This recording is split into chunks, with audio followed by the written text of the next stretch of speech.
The next game on our 4:00 slate here is the Bengals and Niners, which this game has been wild with the spread moving back and forth due to the Brock Purdy news, right? We've got the Purdy news of, is he going to play with this concussion protocol? They're saying that he should be good to go. Is he not going to play? The spread went down to, so it was at 4.5 or 5.5, whatever. Went down, then back up. Then now it's down again, down to 4.5 or 4 in some spots. And everyone's just slamming the Bengals because of the news. I like the Niners here in a bounce back spot, to be honest with you. I really do. And I think that even though the Bengals are coming off bye, the Niners are not getting enough respect here for what this team is. Do we know if Debo's playing or not? McCaffrey's a go, but I don't know if Debo's playing. Let me tell you if he's practiced. Debo did not participate in practice. No. Yeah, Deebo did not practice today as we're recording, so that is one thing that kind of sucks. And then we're still kind of waiting on the Purdy news here because they're of course going to be friendlier saying, oh yeah, he's for sure going to play. It's going to come down to Sunday, whether he plays or not. And to be honest with you, they probably should not. I saw some stuff where it looks like Sam Darnold is prepping and as if he's going to play, even though they're saying that Purdy can go. I think Darnold's going to be fine. Like apparently Shanahan really, really likes Darnold.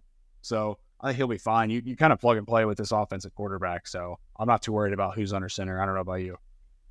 Yeah, I love the Niners. Well, I wouldn't say I love. I like the Niners here as well. I think there's a lot of public overvaluation of the Bengals because it's Joe Burrow. There's not much discourse around how bad their defense has been over the transition from last year.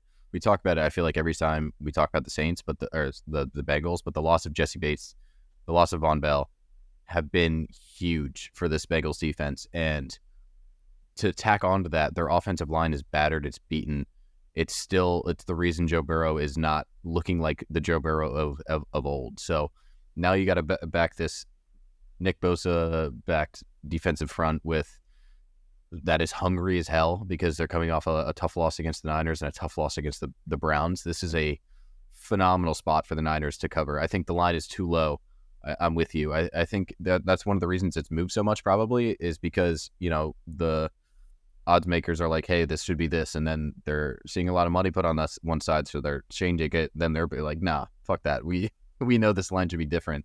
So anything under a touchdown here, I love the Niners. I think they are that much better than the Bengals this year. And that's why you're seeing 74% of the bets on the Bengals because there's this overconfidence towards them off a bye and, with everyone wanting them to come back. However, this is like one of those, not necessarily hold your nose because there's a lot of questions surrounding the Niners right now. I think back this better team because personnel-wise, straight up, they are absolutely the better team.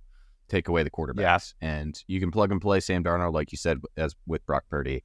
So I love this Niners team. The Bengals team does not look back yet to me, and if they beat the Niners here in Santa Clara, then I'll believe it. But right now, I can't get there.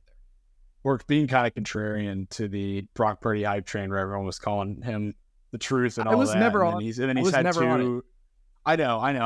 And he's had two like below average games by his standards. The last two, and now we're like, yeah, you can plug and play Sam Darnold, Brock Purdy, whatever.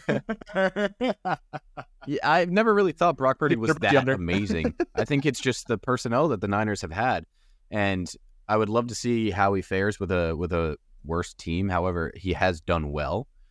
If you can get a quarterback that's accurate and stays in the pocket and maneuvers when they need to, and not necessarily look amazing, but plays good football, that's all you need in a Kyle Shanahan offense. So there's a lot of positives for the Niners offense, despite not having Brock Purdy this game, I think. I mean, McCaffrey scored in like 16 games straight. Yeah. Just give the ball to him. He's going to be fine. Oh, totally agree. This episode comes out every Friday. And, we talk about the unique public betting trends that only we talk about and have. So thank you guys for tuning in and listening. And as always, let us know on Twitter, Reddit, YouTube, now that we post these to YouTube, what your comments are, what you think, if you want to hear things differently. But yeah, thanks for listening to us blabber about sports, and we'll see you next week when we talk about our wins. Right, Andy? for sure. And be sure to check out our new UFC podcast, Pilsners and Prelims. You can catch myself and Rick on that podcast, releasing every Wednesday whenever there's a UFC card. So we had a preview out for UFC 294.